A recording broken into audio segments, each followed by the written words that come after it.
Good afternoon, everyone, and welcome back to Next in Gaming, a bi-weekly show where we interview opinion leaders from the gaming industry for better insight into how you can improve your stream, grow your audience, and more. My name is Randy, and I'll be your host for today's show. To run today's show, I'm using Restream Studio. Restream Studio is an all-in-one solution for running your live streams, and honestly, it's my favorite way to go live. With the ability to add guests, change scenes, and much more. Honestly, you're going to see all of this during today's show. If you'd like to learn more, please visit us at restream.io/studio. Today, our guest is Warren Lincoln, Business Development Officer at Weplay Esports. Warren started in the gaming industry in February 2017 and has worked in a variety of roles, which includes sales and account management.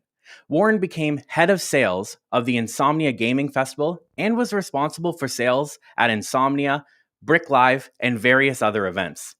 During today's show, we'll talk about everything in esports, from esports and how it affects the players to its possible adoption into the Olympics. And remember, this show is live, and I'll be taking your comments throughout today's show. So if you have a burning question, pop it into the chat and we'll answer it live.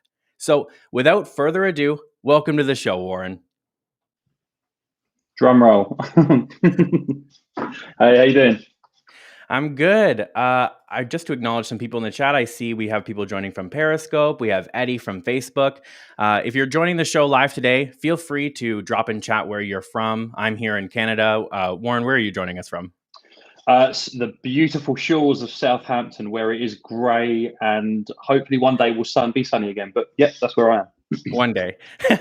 So I've given you kind of like that quick intro at the beginning, minus my teleprompter not catching up with how fast I was speaking. But honestly, I'd love to give you the opportunity to talk directly to our audience and kind of give them your elevator pitch, who you are, what you do, and that sort of thing.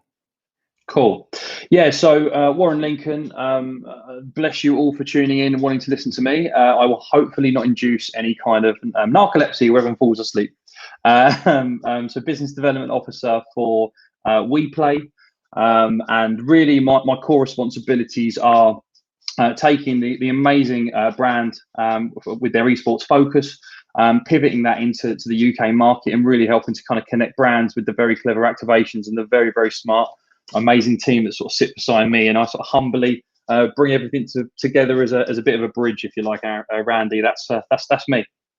That's perfect. Honestly, I feel like it's a good role to be in. And I also see that we've got more people joining us in chat. We've got Patty, we've got Sam Betton. So welcome to the show, everybody. Thanks for joining us. I mentioned that you were in the esports space, and you kind of mentioned that in your pitch. So what made you decide to get involved in the esports space? Yeah, so really, from kind of my capacity, I will take on a little bit of a journey. But around 5 years ago, I was working in a completely different sector. I worked in telecommunications. I then met my fiance, whom is now my wife, many years later.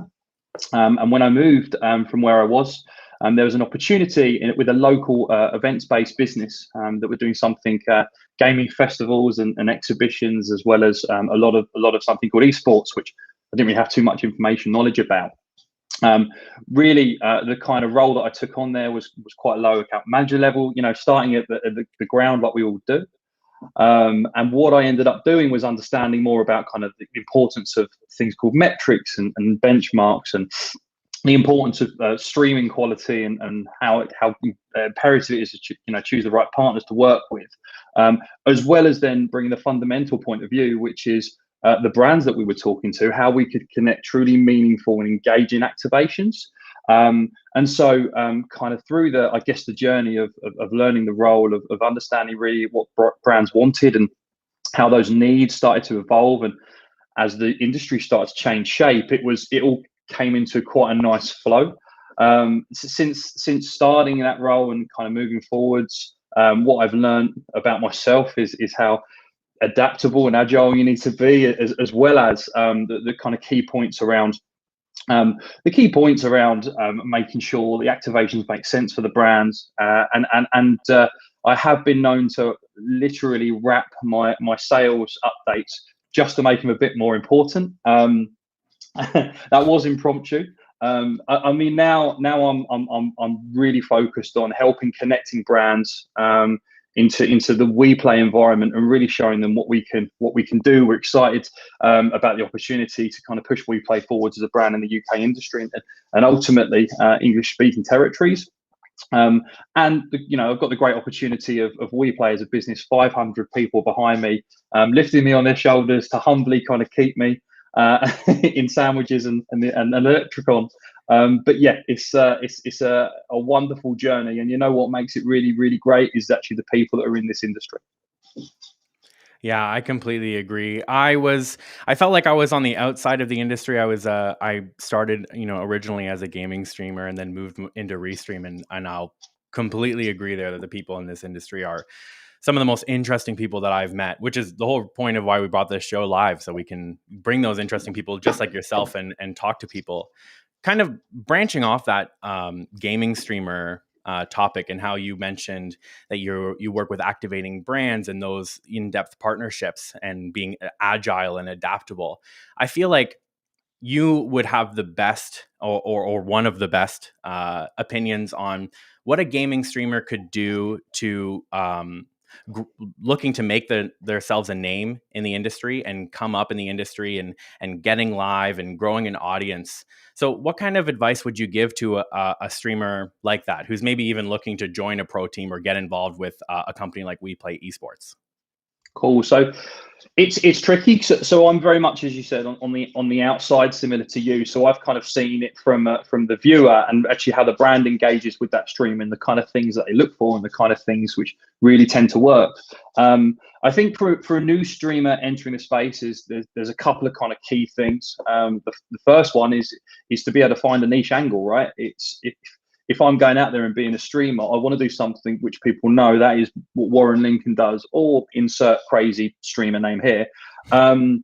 Where you kind of see a bit of a change, I think, in the market is when audiences will watch case in point, Logan Paul open Pokemon packs all day long. That everyone starts to jump on that, thinking, oh, that's a really great thing to do because it's working for someone that's making literally millions of dollars, and how do the man in the street go ahead and do really well for that. So I think niche content is a really, really important perspective and angle.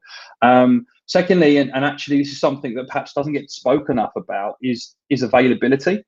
Mm-hmm. So what I see in a lot of capacities is that people will naturally suffer from burnout, right? You and I are doing our role, 9 to 5 or whatever those long hours be a week, or into the weekend. What ends up happening is you need to be stimulated. But with streamers, they kind of naively get into this idea of, I'll put as much content out as possible all the time, and they kind of then suffer this almost backlash from their audience saying, yeah, you weren't available. Where's the new content? Why aren't you there? And sort of going through this apologetic transition of Twitter, Insta, insert brand here. I'm not available. I'll be away because something's happened. And so I think almost setting like working hours, if that was deemed a consideration, would be a good idea.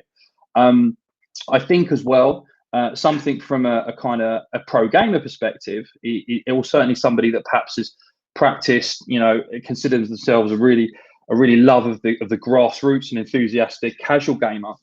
It's about making kind of highlight reels, putting yourself out there, perhaps collaborating with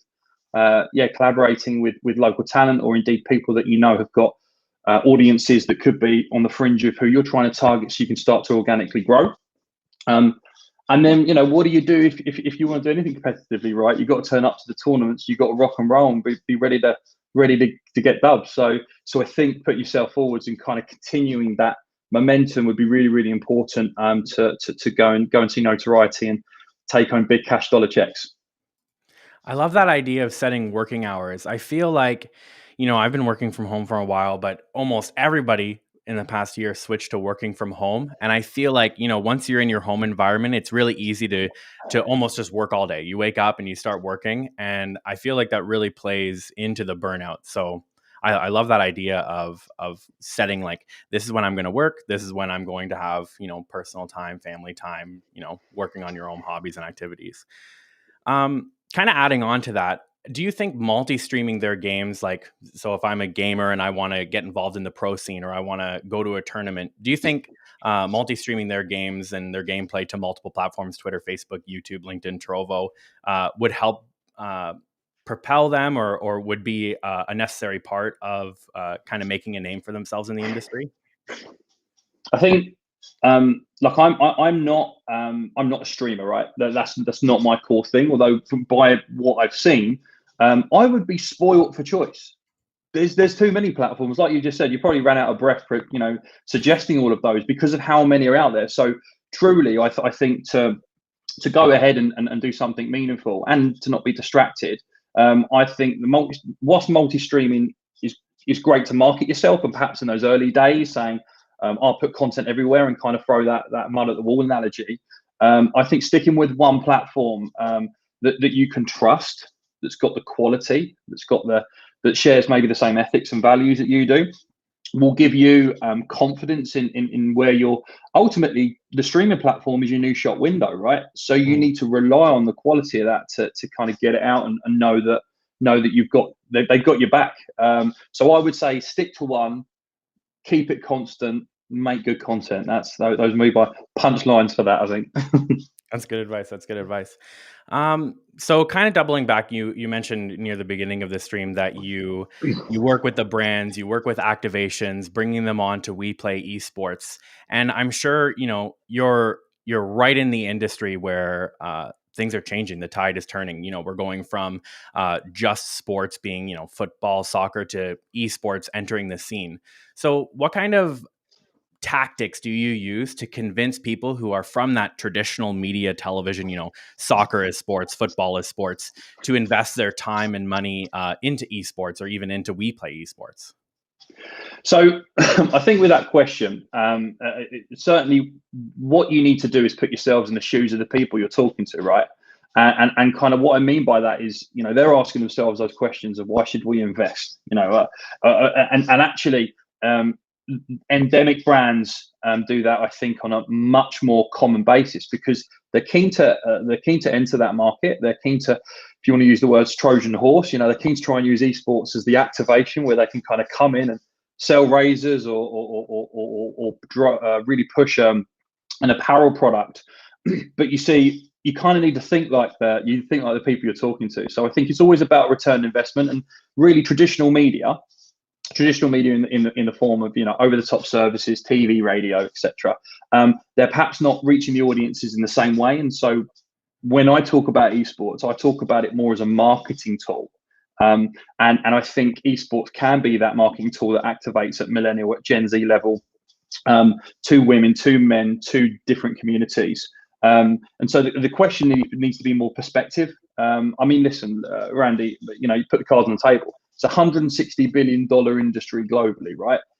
Esports isn't going anywhere. It's just that we need to accept and understand at a activation level of an esports business that the people we're talking to, they need the same metrics that everybody does.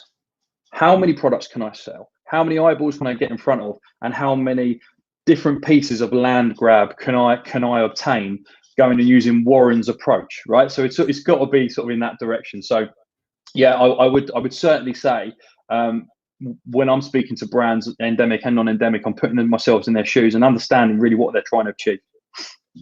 So would you almost say that it's, when you're talking to these people, it's not so much, it doesn't matter if you like esports or you think esports is the next big thing. It is the next big thing. It's $160 billion industry. So you can either, miss the tide and surf around and play in the water, or you can catch the tide and ride the wave to success. Right. There definitely happens to be there's an interesting kind of shift, I think, where I've seen a lot of agencies that are really keen to kind of outside of maybe the conventional sport traverse into esports and make it their core focus. But agencies share those same challenges that I do, which is when they're talking to brands, they want those brands to really buy into their vision. What I would say is that as long as we assume that those big, fast-moving consumer goods products and those apparel businesses, as long as we assume that they're going to get the same numbers that they would do in esports as they would do in conventional sport, well, that's comparing bananas with apples because they're two different animals. And esports still needs to mature. It still needs to kind of establish itself as the difference between sports and esports. Well, football is just football wherever you play it across the globe and the planet. But Rocket League is not the same as League of Legends. It's not the same as CS:GO, right? You need to understand that there are rules of engagement to this. Hopefully that explains that point. Oh yeah, I think perfectly. It makes a lot of sense.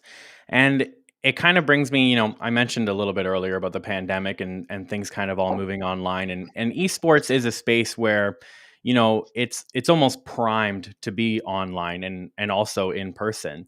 So over the last year, with the pandemic affecting all industries and almost everything moving online, do you think that's positively or negatively affected the esports industry, maybe even in the same way it affected the traditional sports industry? So, the big major benefits there are COVID knocks everybody's door, and what's everyone going to do? They're going to do stuff at home because, unfortunately, we've been very much resigned to not leaving the household, and naturally internet bandwidth has kind of gone skyrocketed, I expect. Yeah. Usually I insert a fantastic statistic, but I'm just not that switched on at the moment. What I would say is that it's given an opportunity, viewership within gaming, not just esports, but it's been a breeding ground. Take case in point, Fortnite, Shortnite, small bite-size in-game movies that the people watching in sort of the sandbox community environment. It gives, I think, lots of opportunities as well with brands maybe that otherwise were outside of the space. Another name comes to me is David Beckham. David Beckham has, as you know, he was a very popular footballer. Came into the esports market with the DB Ventures vehicle. And then, has looked to create Guild Esports, is looking to create, I'm sure, the most amazing looking David Beckham pedigree activations. And so it gives us, I think, a lot of confidence that the appetite continues to grow, and COVID has continued to be an animal to support that. I would also like to point out that there have been some amazing movements, right? Black Lives Matter, in my opinion, was an amazing movement. And when you have really clever publishers like the Insomniac guys that did Spider-Man, and you have Black Lives Matter graffitied in front of your character when you're playing, that's amazing. How cool is that? How cool is that to be part of that industry where we can be part of dynamic change and we can be part of positive mental attitudes and moving things forwards? I've completely gone off tangent, but hopefully it kind of gets to the point. Yeah, I think it's absolutely positively impacted our space as it stands. Yeah, I completely agree. I had no idea about the Spider-Man changes, but that's amazing. Like, and it feels like a perfect game to do that because of you've got the easy to add graffiti to the walls, and it's feels very natural, and yet it's now in front of hundreds of thousands of people who may have only heard it in passing, and now suddenly it's right in their face, and it's like, oh, I'm going to search this up. I'm going to learn about this topic. So I completely Right. agree there. It's pushing the narrative, and we have to be, I think, socially responsible, that we are all part of the solution. What did Gandhi say? Be the change that you want to see in the world, right? You need to kind of own your little piece of moving things forwards. What I would say though is that when I came into the space, one of the most amazing things that I've really enjoyed doing, and actually I think some of the viewers that I can see in the chats, that I've had the benefit of meeting some of these people, right? It's where COVID's really kind of built an impact. It stopped that human interaction, which is what we are all so used to. We are all animals of being around other people because we love that, almost that dopamine junkie of being around, sharing some ideas, whiteboarding stuff. So yeah, it has prevented that kind of side of connecting with more. But I think we will come out of this. We will adapt, change, move forwards, and be better for it. So Yeah, absolutely. And I also really hope so as well too. So I see before I jump into my next question, I noticed that Patty asked a question here in chat, and I'm actually really interested to know your opinion here. Patty asked, "What do you think about mobile esports in Asia?" I mean, listen. Let's be fair. Asia is a behemoth of all things esports. Anyway, I think if I come at it from from kind of a market size, what is it? 70% in South Korea are gamers. You know, right off the bat, the significant amount of people playing mobile games is crazy. It shows you that. It shows you that developers are keener to reach people in their hands through their multimedia devices. Put my teeth in. As soon as they can. Um, what I would say though, and I've often found this, is that um, maybe it's a cultural thing, but I don't really enjoy playing mobile games. I love, I love technology. I love the fact that we can connect with people without having to move a bone in our body. But what I think I find difficult with esports, and certainly through mobile, is that whilst the audience is there, and I'm sure the devices are there, I've seen a lot of peripheral companies that have built specific handheld devices just to fit round those units. Is that um, I, I would not be comfortable with the posture, how I'm playing it, the experience. I want to be sat down, comfortable, locked in, and not distracted.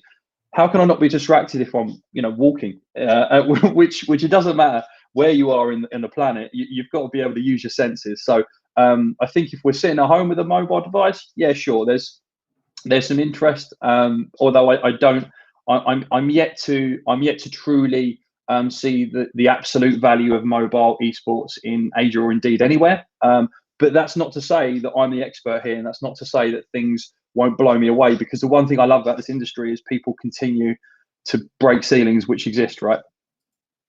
Yeah, I completely agree there. I love the idea of mobile sports. To just grab my phone and get right into a game is definitely something that I find interesting. But as somebody who really enjoys role playing games the most, I feel like there's not a lot there yet. But that being said, the mobile industry is massive. It's getting bigger every second, and I think its biggest hurdle right now is convincing mobile gamers that they are indeed gamers. Because I feel like there's almost a disconnect of like, oh, I just play Candy Crush all day. I'm not a gamer. It's like, well, that is a game.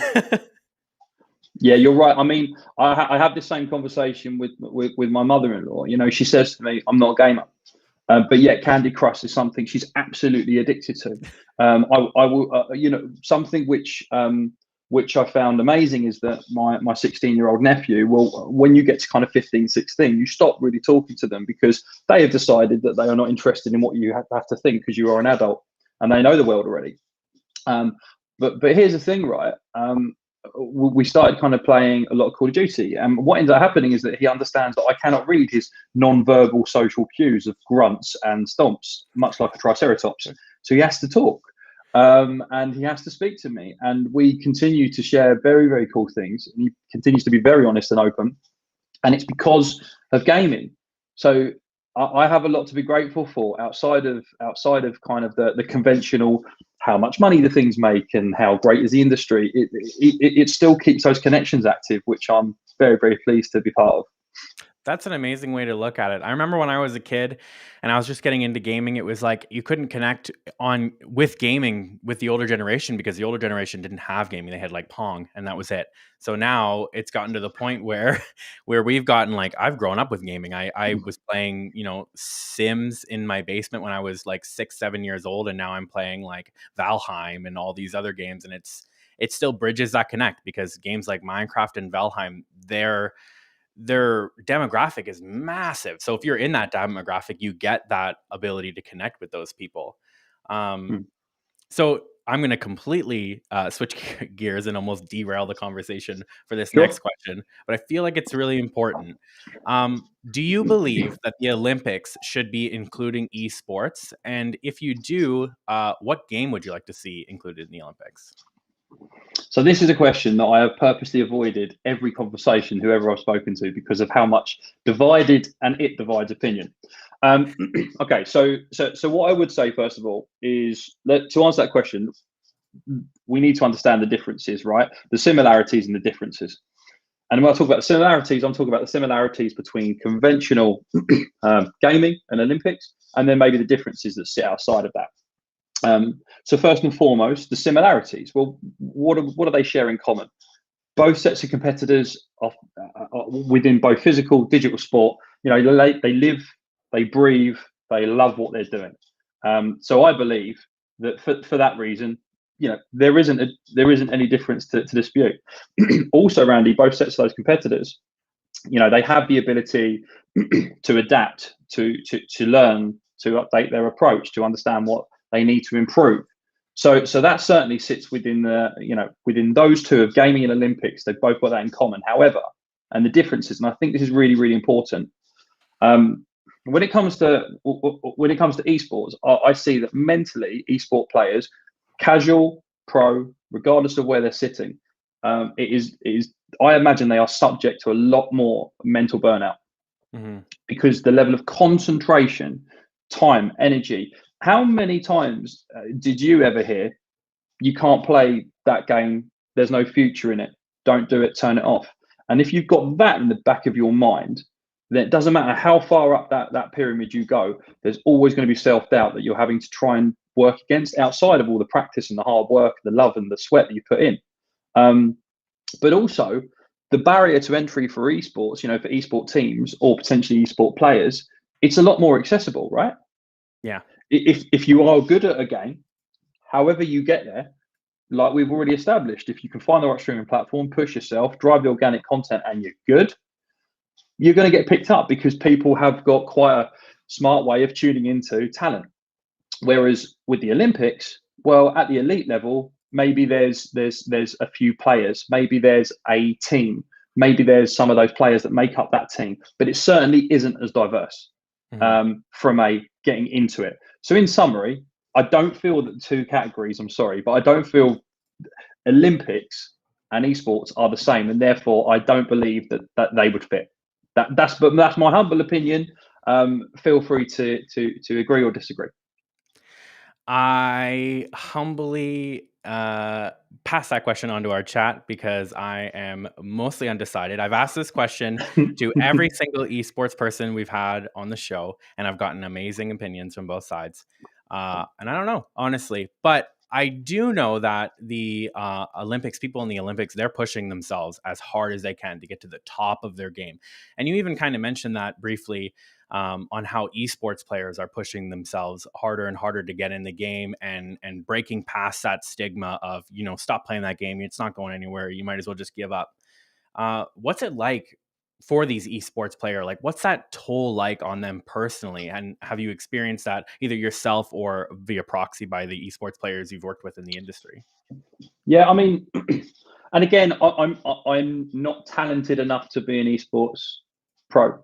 At best, casual gamer, and at best, okay, Call of Duty and FIFA. But unfortunately, I think I would the snobs of the market would turn off from that straight away. Yeah, so I mean, listen, these guys are putting 45 hours plus a week in, right? You know, that's a lot of work. That is dedication and focus. I guess from my point of view, when you are putting that level of work in, you naturally, if you don't get the results you need, you don't get the outcomes, it's going to work detrimentally against you. Also, I would say as well, you know, what is the thing, Randy, that we love? That chemical hormone that gets released when we are doing something well. It's dopamine, right? You get that dopamine hit. You get that dopamine hit if you're playing games actively, if you're doing well. You know, you are getting that level of addiction and satisfaction. And so I would say there are some things which we need to, as an industry, we need to be aware of, and we need to understand the direction and where things are going. Because if we keep following this trend, we may well follow our partners that are in Asia, like South Korea, where 70% of that audience base are gamers. I don't know if you're aware, 2011, South Korea passed the Cinderella Act, which they made gaming as addictive and in the same category as betting and as I think it was betting, and I just needed to double check because I couldn't quite believe when I was speaking, alcohol. Yeah. So when you're classing, when you are looking at people focused on a profession and they can go completely in the direction of not living without it, you then get to the addiction levels. And does that mean that we would then need government rehabilitation centres, which also include therapies like shock therapy for people that cannot get a hold on the love of what they're doing and bring it within moderation, right? So forgive me, I don't know if I answered all your question, but I do think there are some key key things we need to take away from that to be aware that we need to make sure that we're managing our mental health as best as we can. So with that ruling, I wonder, do you agree with the ruling that that gaming and gaming addiction is as serious or could be as serious as alcohol addiction or gambling addiction? Do I agree with it? Okay. I think when I look at it on merit, I think if somebody can spin up their machine, can play games, can set themselves a time limit, can come off it, and not be lacking in sleep, and not be lacking in focus or attention, or not be distracted, because they are. My uncle said years ago, everything in moderation.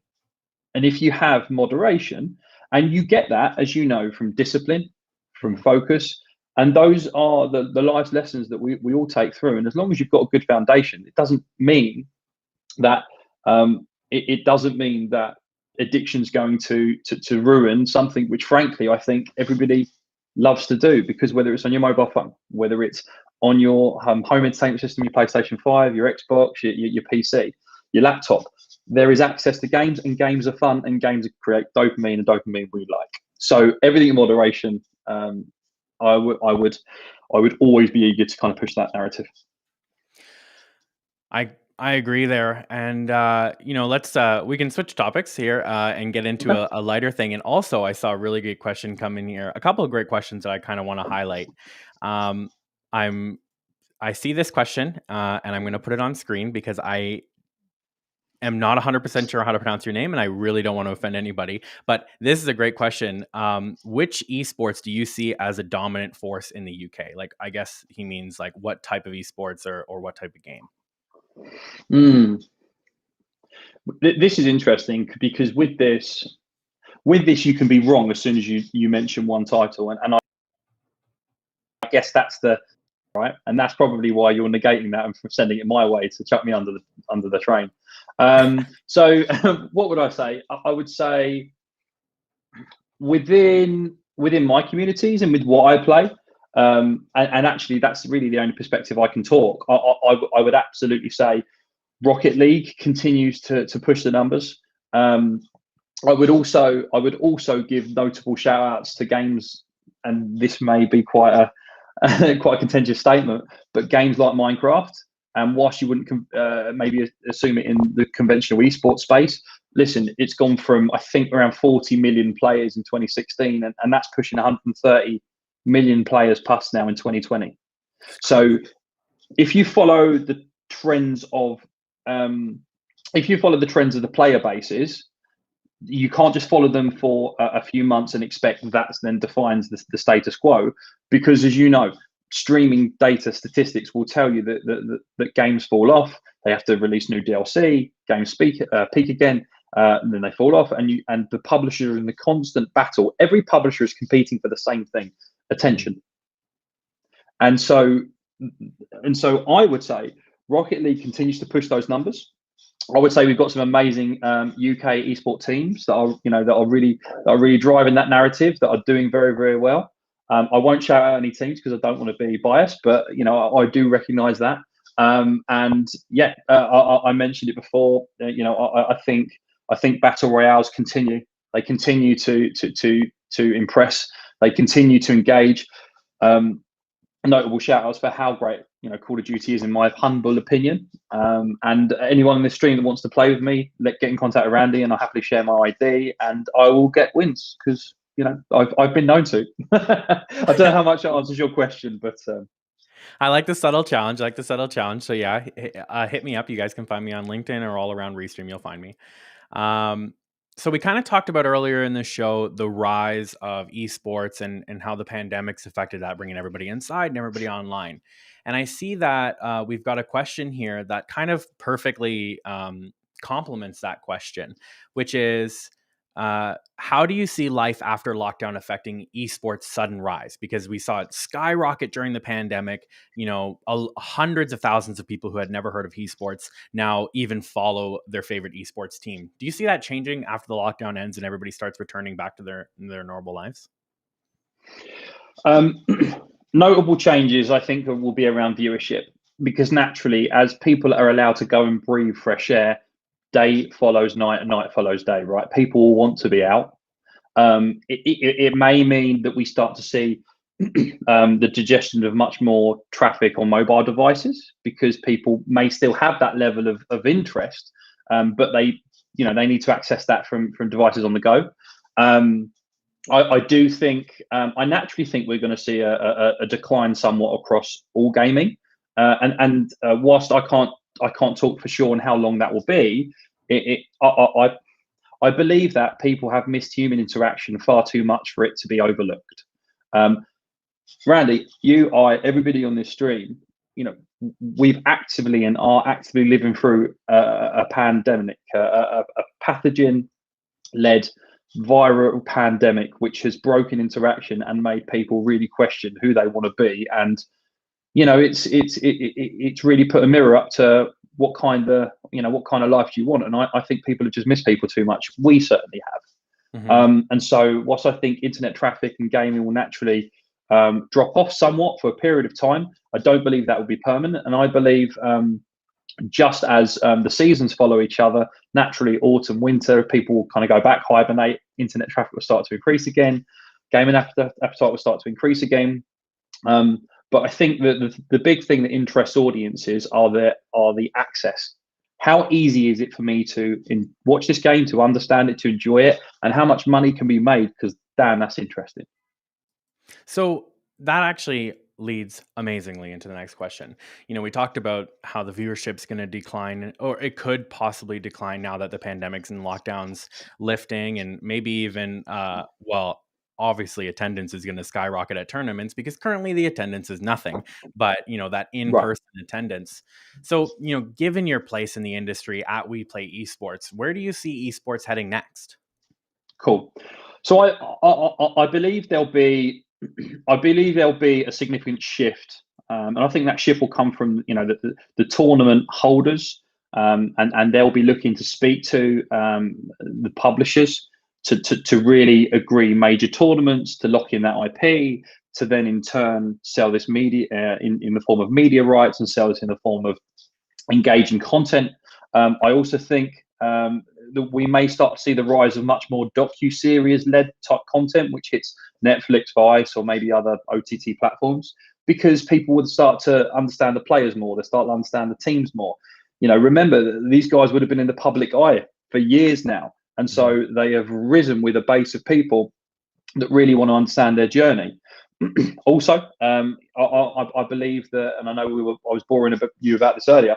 I believe that the non-fungible tokens, if indeed that is how you pronounce it, I think that's going to have a much bigger impact. And case in point, I've seen Street Fighter have already released a blockchain-led investment piece where you can buy those characters, which you can buy additional characters, fuse them together, and start to increase your XP.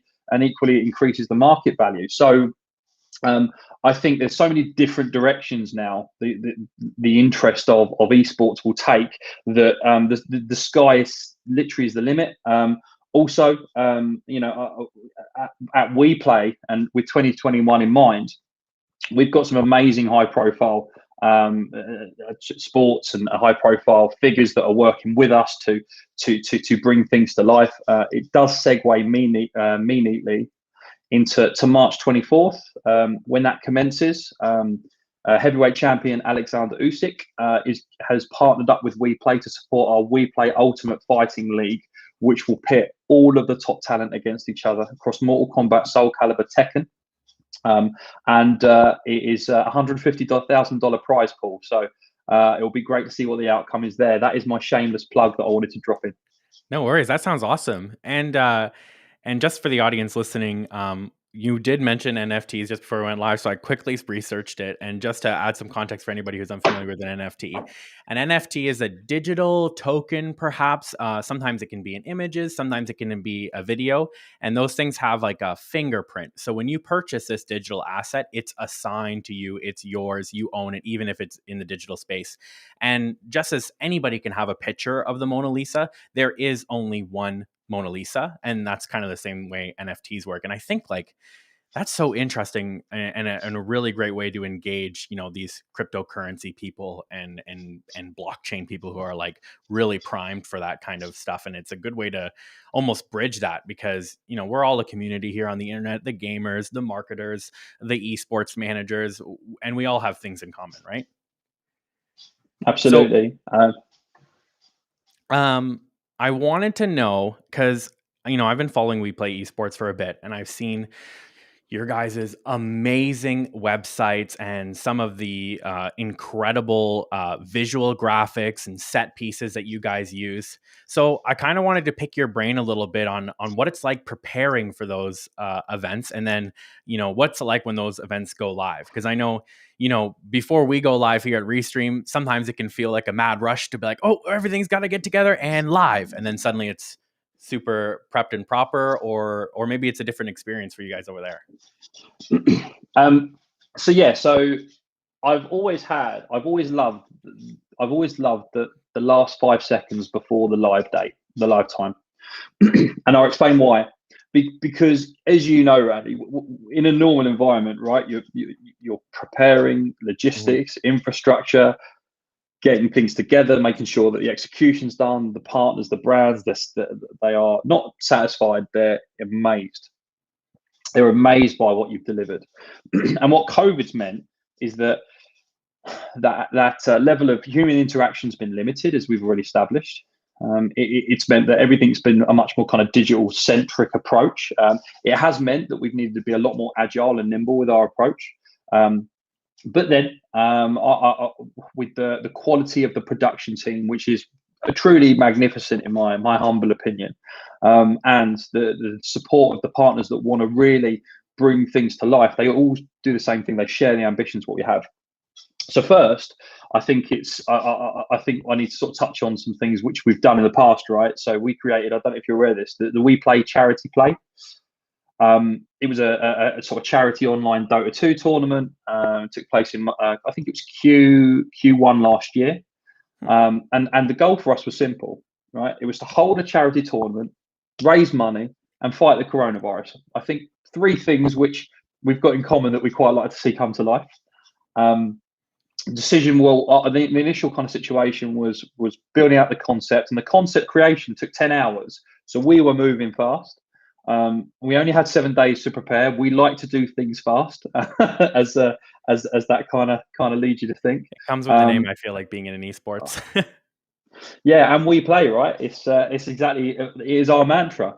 And from the moment we invited the talent that came along, they supported the tournament, the stream. It took 12 hours from them landing in Kiev through to us rocking and rolling and making things happen. And as a result of that charity, that Dota 2 tournament, with 24 teams, I think it was around 41 participants, but also we raised $188,000. Wow. And so it's important. It's important that we give back, and it's important that we give back because, like I said, we all have, everyone across our industry, regardless of what your capacity, we all have a sense of responsibility to do our best for others. If you're okay, I'll mention one other thing that we did. We did Yeah, absolutely. Pushka League. The Pushka League itself, that was over 23 days, and that also was something where we knew full well we'd have to be adaptable, we'd have to be agile, and we'd really need to do something which was niche. And imagine like an Ivy League environment in esports, right? That's the general kind of concept. It was certainly a huge contrast to the charity that I just mentioned to you. But we love a challenge, and we know what it takes to deliver excellence, and it's tenacity above and beyond all things. Being tenacious is important. So 2020 was a good year for Weplay. However, for the activations we've got coming and moving forwards, we've got big ambitions. So, you mentioned the big ambitions and how, the charity events and giving back to the community. So I feel like it plays into an audience question that we just get, but I will completely understand if you. I'll just answer it. It's a complex question, but basically, it's what about the environmental impacts of esports? Frog here says, I'm a longtime gamer, love esports and the industry, but I'm curious about the mitigations the industry is taking to reduce the carbon emissions. What's your kind of opinion or thoughts around that? Well, I guess, and again, I try and break things down simply for me because there were much too many words there to lead me on too many garden paths. I think if we're going to look at the reduction in carbon emissions, well, COVID's been really good for that, ironically, because if people can't go out, can't drive their cars and put pollution into the air, can't fly their planes, or indeed, if you're not gifted at being a pilot, can't get on those planes and kind of fly to events, then you don't have, you won't be impacting. What do I think? What do I think esports is benefit into that? I mean, I could go down the road of talking about sustainability, recycling hardware, looking at how we can take things in which are legacy, which have gone end of life, and then the manufacturers thinking about really smart ways of perhaps recycling that, dishing it out to charities, reducing the sheer level of waste. It could be a really good starting point for esports. But there is so much more to do, and who knows, maybe a non-fungible token blockchain where we can all be spending. I know I'm going down the road with this, but we can all be spending some money that contributes towards planting a tree for every carbon emission that gets released. It is something in the future, and that is a mad Warren idea. But I can't think too much outside the box as it stands right now. I like that Mad Warren idea. I feel like your team might have a list of Mad Warren ideas to make everything better. So yeah, that was great. This has been a fantastic conversation. I mean, we've talked about how you've activated business partners with Weplay Esports. I just tried to combine the whole title into one word there. And the Olympics side of things, the pandemic side of things, and really we've run the whole gambit here. So I think all that's left is to give you the chance to talk directly to our audience. Let them know what you've got going on, what Weplay Esports has got going on, what's coming up next, and the likes. Yeah, cool. So coming fast in the calendar, I touched on it earlier. We've got the Weplay Ultimate Fighting League, and as I mentioned, any of you that are fans of the fighting community, you'll know of the amazing heavyweight boxer Alexander Usyk that is partnering and directly supporting those activations. We have got 3 seasons of that, Randy. So that kicks off from March 24th through to April.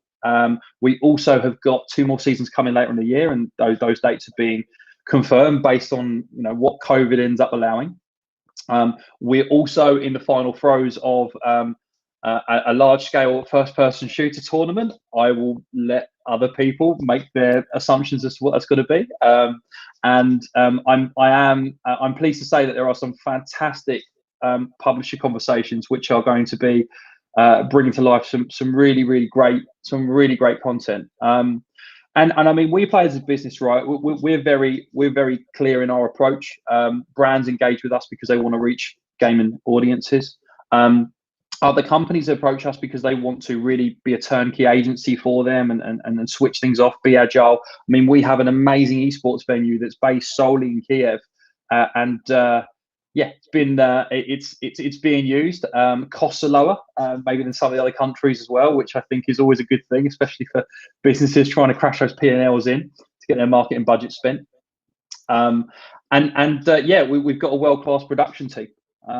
So there are lots of different angles that are coming to fruition, and so many projects I'd love to share with you. Unfortunately, my pay salary is not high enough to allow me to be terminated sooner than I've started.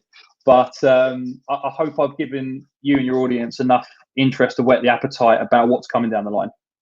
Yeah, absolutely. And anybody who's joining us in the stream here, you can't click the link on stream, but the link on stream will take you to Weplay Esports so you can learn more. And I'm going to come around after the show, and if there's any questions in the comments, I'm going to update the description, make sure all those links are there so you guys can connect with Weplay Esports on a further level. So thank you so much for joining us today, Warren. It was a great conversation. We've covered tons of topics here, and it was just great having you on. Thank you. Thanks to everybody tuning in on a Friday. Yeah, it doesn't look like anybody's asleep, so that's been really cool. And yeah, if no, Randy, thanks for the opportunity as well. I hope you guys have felt it really valuable, and happy to answer any questions that Randy might get sent his way to. Awesome. Okay, so I'm gonna just toggle you off here, so you'll be kind of hidden back in the backstage room, and then I'll come around after the show and we can talk a bit more if you would like. So thank you so much, everybody, for joining us today. That was your show, Next in Gaming. We went over so many different things, and this isn't where the show ends. The show is going to continue on social media, and it's going to be repurposed, and you can find it on Anchor as well if you're looking to experience this as a podcast. That's anchor.fm/next-in-gaming. It's on the screen right here. So again, thank you so much for joining. As always, I've been Randy for Restream, and have yourself a fantastic day.